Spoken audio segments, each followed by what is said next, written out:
sea turtles that we're releasing today are part of our Sea Turtle Second Chance program at the Pittsburgh Zoo and Aquarium. They were rescued in Cape Cod Bay late last fall and came to the Pittsburgh Zoo in December for their rehab. They were part of what is called a cold stunning event, and what that means is it's a time period when the air temperature drops rapidly, which causes the water temperature to drop, and it stuns the turtles. They're reptiles, their body temperature matches closely the environment around them. They can't create their own body heat.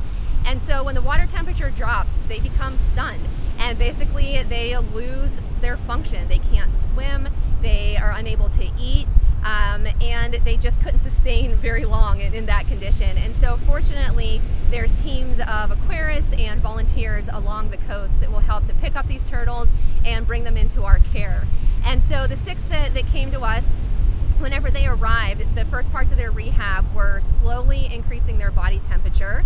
And then after that, they received excellent veterinary care that included antibiotics if they needed it, good nutrition, lots of swimming to make sure that they stayed healthy, continual x-rays to make sure that they weren't developing pneumonia. And during that time, they were brought back to a state where they were able to be released, and we couldn't be happier about that. There are 7 species of sea turtles, and every species is endangered, and there can be many contributing factors to that. All stages of their life, they can face threats. When they are young, they can have nest disturbances. Even once they hatch, if there's beach lights, they can maybe go the wrong direction or get caught up in holes in the sand or even debris that is left there. Once they do make it to the ocean, there's a whole other series of threats they could potentially face. Ocean plastic is a big problem. Many sea turtles like to eat jellyfish, and plastic bags unfortunately look like jellyfish to them. And so ingesting that plastic can be very dangerous for them.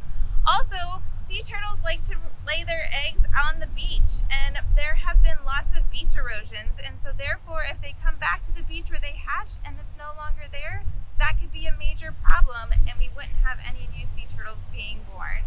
And so why our Second Chance program is so important is we take in turtles and give them a chance to heal if they had an injury, and just give them that second chance at life to be able to return back to the ocean and continue out and help to keep their species diverse and help the ecosystem that they are a part of. As we're releasing the turtles today, you probably noticed that they know just what to do.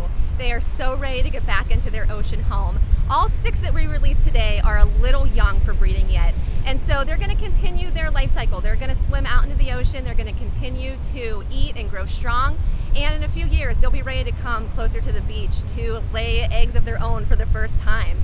This is where you come in. We need your help to make sure that these turtles all stay safe. If you happen to be visiting a beach that is known for sea turtle nesting, be mindful of that. Of course, don't disturb any sea turtle nests or their eggs. If you see a turtle on the beach, watch it, but don't disturb it. Let it go about its little sea turtle life. Now, not all of us, especially in Pittsburgh, get to spend a ton of time at the beach, but there's still so many things that you can do from home to be able to help sea turtles. Reducing plastic waste is one of the most important things that you can do. Unfortunately, our trash sometimes makes it to the ocean, even if we don't intend for it, and it doesn't take too many times for those turtles to ingest some of that plastic waste by mistake before it's really harmful for them. The other most important thing that you can do is by visiting your local zoo or aquarium. Here in Pittsburgh, even though we are miles and miles away from the ocean, we can still help these magnificent animals and give them a second chance at life. I feel so honored to have been a part of this sea turtle transport, and so thankful for our wonderful community of support back in Pittsburgh. This is your zoo, Pittsburgh. We should all be proud of the great work we do.